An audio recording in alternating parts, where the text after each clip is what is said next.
All right, so we want to take a few minutes as we talk to Mark Stiles, Stiles Law, Route 139 in Marshfield, about different issues, about the law, and of course, maybe in the eyes of, when it comes to nonprofits, what are the differences there, or from a profit business to a nonprofit or an organization? How does that work? Tell me more about nonprofits. Yeah, great question. And I think misunderstood a lot too, right? So people talk about a 501c3.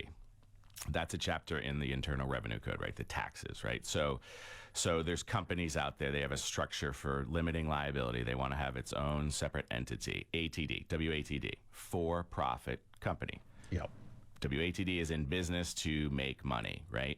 Sullivan Tire, for-profit company, wonderful company, very charitable company. Paul's super amazing company that he's built. You can then be a profit company that gives to nonprofits, right? So they can deliver their funds to the nonprofit company as opposed to keeping all of the profits, right? So Marshfield Education Foundation, we talked about them a lot. Drug Story Theater, these are 501c3 not-for-profit companies. So how are they different? So if you start a company for profit, the goal is to create profit for the shareholders, for the owners. Profit, so that you make money. In a 501c3, the goal, the mission is purpose-driven, right? Mm-hmm. We're going to help others with the funds we receive.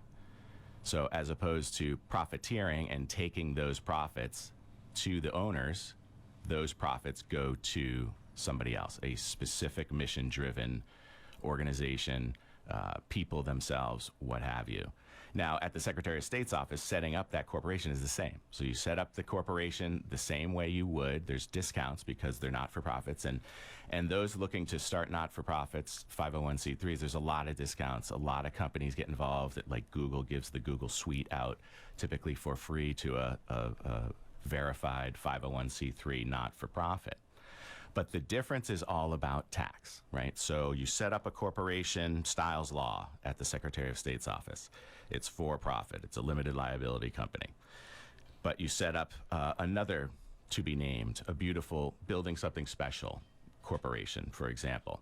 Building Something Special corporation goes in as a corporation, but then it's how you file as a taxpayer. So the 501c3 is the tax portion of that, where we encourage everybody who's doing this to have a CPA involved because it's very challenging, it's difficult, and that person should be paid, right? This is not an easy thing to do, right? So they set it up with the IRS so that when somebody donates into that, they know that this is a trusted, verified, and audited entity.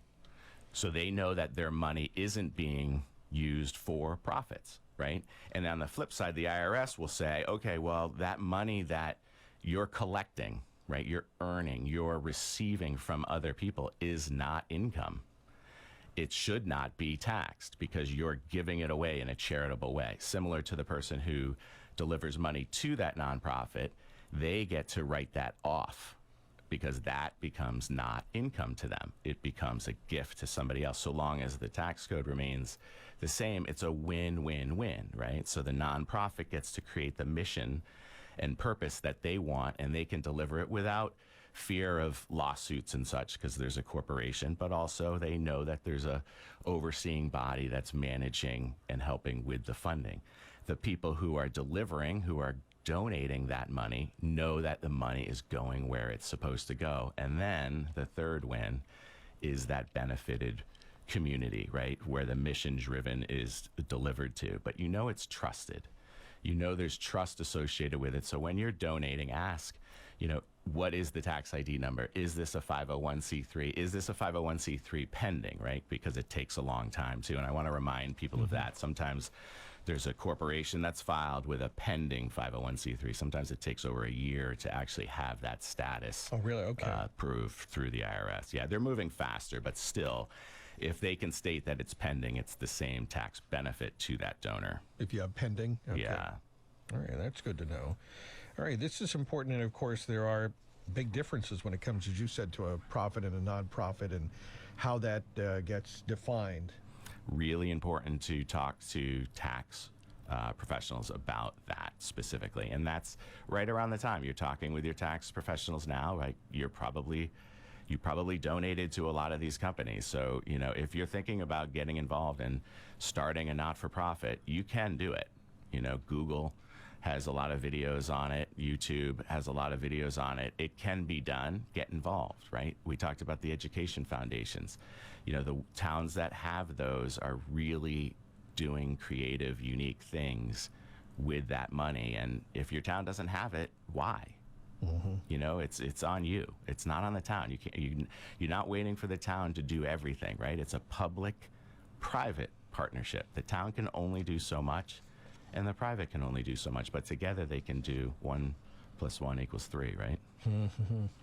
All right. So again, if you have more questions about different legal issues and topics, get in touch with Mark Stiles and his great team.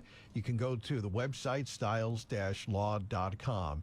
And if you have questions and you want to meet with someone at the team and talk to Mark Stiles about other areas as well, you can go to the website to find more information. But Mark said it's always good to give them a call.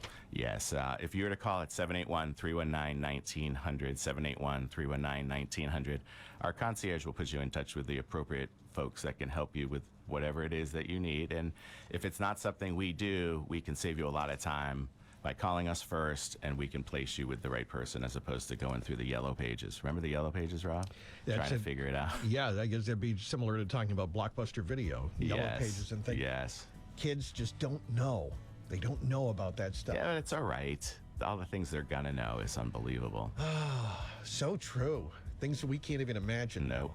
All right. No. Well, Stiles Law, websites are still around, stiles-law.com, and thank goodness the telephone is still here, so you can give Mark a call as well. We got that YouTube thing, though, too. Oh, YouTube, that's Yeah, right. we're Check high it. tech. Great videos up there, so you can go and watch some of those, maybe binge on that this weekend. Those will answer your questions. Stiles-law.com. Mark Stiles is with us every Friday. Don't forget to talk to your accounting professionals about what you can shred, and we'll see you on May 6th at Shred Show. Feel Good Friday. Thanks, Mark. Thank you, Rob. Have a great week. You too.